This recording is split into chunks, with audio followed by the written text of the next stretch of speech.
Hello everyone, स्वागत है आपका मनोज एकेडमी में। साथियों, प्राथमिक शिक्षक भर्ती का नोटिफिकेशन आउट हो चुका है दोस्तों। जी हाँ, प्राथमिक शिक्षक बनने का यह सुनहरा मौका है। आप लोग भी आवेदन कर सकते हैं। अगर आप लोग सीटेट पास हैं प्राथमिक स्तर वाला, तो आप लोग इन पदों के लिए एलिजिबल हैं। और कब से आपके फॉर्म भरे जाएंगे, आयु सीमा क्या रहेगी, शुल्क क्या रहेगा और सिलेबस क्या रहेगा, ये सारी चीज़ें मैं आपको इस वीडियो के माध्यम से बताने जा रहा हूँ। तो सबसे पहले मैं आपको नोटिफिकेशन दिखा देता हूँ। साथियों, DSSB की तरफ से ये नोटिफिकेशन जारी किया गया है कि प्राथमिक स्तर में आप लोग जो है आवेदन कर सकते हैं।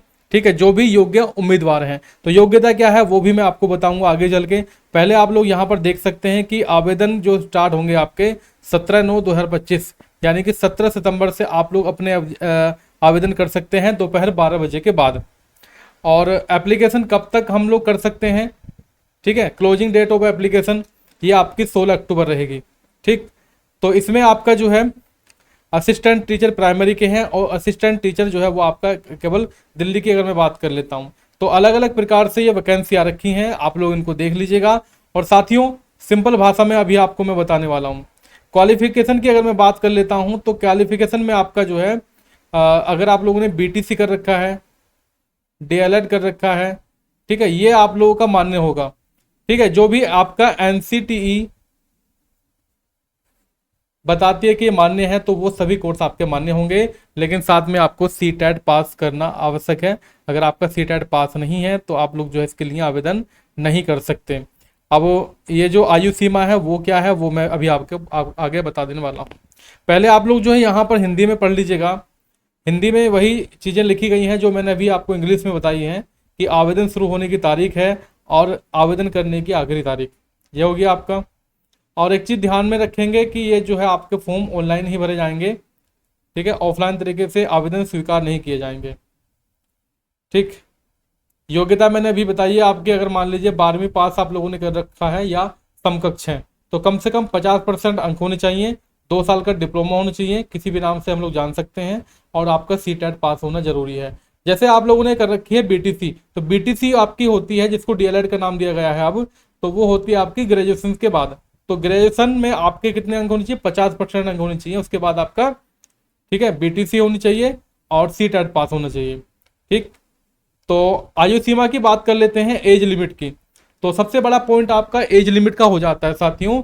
तो एज लिमिट है आपकी 30 साल।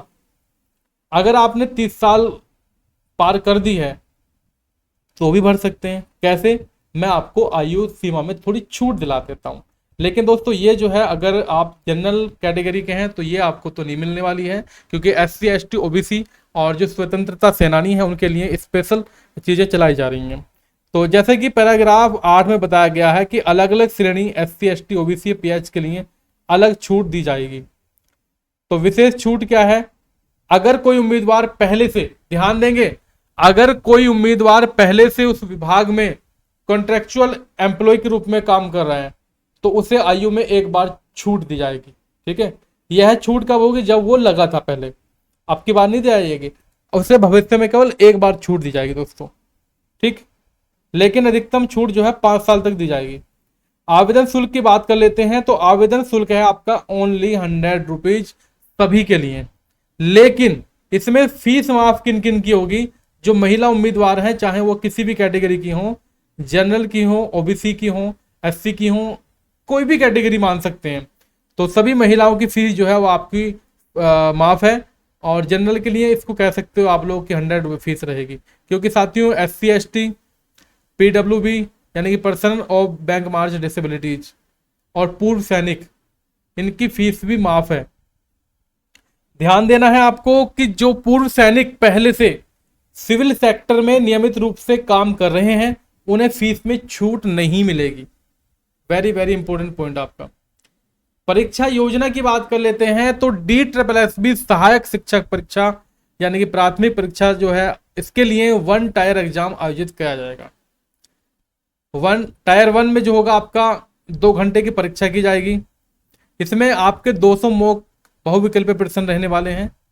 और पाठ्यक्रम का जो सिलेबस है किस प्रकार का रहेगा, सामान्य ज्ञान और योग्यता, इसके आपके आएंगे 100 क्वेश्चन, जिसमें आपका सामान्य बुद्धिमत्ता और तर्क शक्ति, सामान्य जागरूकता, अंकगणित और संख्यात्मक योग्यता।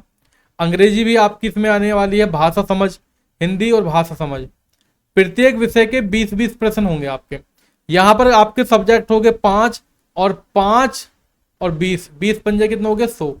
तो 100 क्वेश्चन आपके यहाँ से ये हो जाते हैं। ठीक है, और बात आती है सेक्शन बी की। तो सेक्शन बी में आपके 100 क्वेश्चन इसमें रहने वाले हैं। तो इसमें आपका शिक्षण पद्धति, टीचिंग मेथड जो होता है दोस्तों, ये थोड़े क्वेश्चन बड़े बड़े आते हैं टीचिंग मेथड के, और एनसीटी द्वारा जो निर्धारित सब्जेक्ट है वो आपका यहाँ पे आएगा। परीक्षा आपकी जो है दोनों भाषा में कराई जाएगी, हिंदी और अंग्रेजी दोनों भाषा में होंगे आपके क्वेश्चन। लेकिन भाषा जो कि आपकी हिंदी या इंग्लिश है, तो पेपर सिर्फ उसी भाषा में होगा। कहने का मतलब ये होगा कि अगर आपकी लैंग्वेज है हिंदी, तो हिंदी में होगा, इंग्लिश है तो हिंदी में, इंग्लिश में होगा, जैसे हम लोग चुनते हैं। तो पूरी परीक्षा आपकी जो है यहाँ पर 200 अंक की होने वाली है। और बात करते हैं नेगेटिव मार्किंग की। तो यहाँ पर नेगेटिव मार्किंग है 0.25। इसमें मैं थोड़ा सा एग्जाम्पल बता देता हूँ कि हर एक गलत मॉक प्रश्न के लिए 0.25 अंक काटे जाएंगे। अगर आपने 4 सवाल गलत किए तो कुल अंक से 4 इंटू 0.25 यानी कि 1 अंक काट लिया जाएगा। ठीक है, मान लो आपने 5 क्वेश्चन करे हैं, 5 क्वेश्चन में एक तो क्वेश्चन हो गया आपका सही और 4 क्वेश्चन हो गया आपके गलत। जो 1 नंबर आपको यहाँ पर मिला था वो यहाँ पर आपका 0 हो जाएगा, 0 बटा सन्नाटा। ठीक है, इसलिए ध्यान से सही उत्तर देना चाहिए ताकि आपके कुल अंक गणना पर जो है नेगेटिव मार्किंग का असर ना पड़े। ठीक है, तो ये जो नोटिफिकेशन है वो पूरा इंग्लिश में है। अगर आप लोग इसको पढ़ना चाहते हैं तो आप लोग पढ़ सकते हैं। और साथियों, एक जरूरी सूचना आप लोगों के लिए ये है कि आप लोग जो है हमारे व्हाट्सअप चैनल पर ज्वाइन कर सकते हैं, जिसका लिंक मैं आपको नीचे दे रहा हूँ डिस्क्रिप्शन बॉक्स में। वहाँ पर सारी खबरों की अपडेट आपको दी जाती है। तो आप लोग ज्वाइन करेंगे कहाँ पर, Manoj academy official WhatsApp channel है आपका।